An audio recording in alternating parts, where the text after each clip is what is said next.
বগুড়া সারিয়াকান্দির হাটশেরপুরে যমুনা নদীর ভাঙন তীব্র আকার ধারণ করেছে। গত এক সপ্তাহে ১৪০ পরিবারের বসতভিটে যমুনায় বিলীন হয়ে গেছে। ভিটেমাটি হারিয়ে নতুন জেগে ওঠা চরে বা অন্যত্র আশ্রয় নিচ্ছেন এলাকাবাসী। এদিকে ভাঙন মোকাবেলায় প্রয়োজনীয় পদক্ষেপ গ্রহণ করার আশ্বাস উপজেলা প্রশাসনের। বগুড়া সারিয়াকান্দি প্রতিনিধি শাহাদাত জামানের প্রতিবেদন জানাচ্ছেন আবরার মাহি।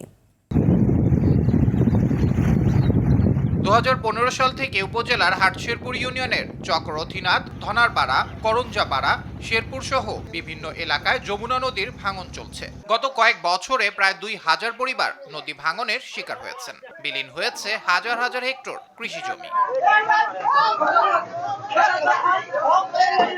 বারবার ভাঙনের শিকার হয়ে কেউ যমুনার জেগে ওঠা চরাঞ্চলে নতুন করে বসতি স্থাপন করছেন, আবার অনেকেই এলাকা ছাড়া হচ্ছেন। তাদের অভিযোগ, এ বিষয়ে বিভিন্ন গণমাধ্যমে সংবাদ প্রচারিত হলেও যমুনা নদীর ভাঙন রোধে কোনো কার্যকর পদক্ষেপ গ্রহণ করা হয়নি। শহর এলাকা চলে যাচ্ছি নদীর ওই পাশে, ধুধু বালু শহর, কেমন করে দিন যাপন যাবি না যাবি এটি আমাকে চিনতে পারবে। ৫-৬ ভাঙা দিলাম, বাবু বীর মুখে আমাকে জমা জমি নেওয়ারও সমর্থ নাই। যে বাড়ি ঘরগুলো আছে তাতে এগুলো বাড়ি ঘর যাতে না ভাঙে এই ব্যবস্থা সরকারের কাছে আমাদের করে অনুরোধ থাকবে। দেশের সরকারের কাছে আকুল ভাবে প্রার্থনা করবো যাতে আমাদের এই নদীটা সুন্দরভাবে বেঁধে দেয়, পরবর্তীতে এখানে যাতে ভাঙন না থাকে।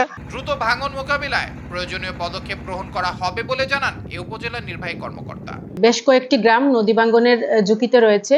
তো আমরা বিস্তারিত সবকিছু উল্লেখ করে আমরা জেলা প্রশাসক স্যারের মাধ্যমে আমরা মন্ত্রণালয়ে চিঠি প্রেরণ করেছি এই বিষয়ে প্রয়োজনীয় ব্যবস্থা গ্রহণের জন্য।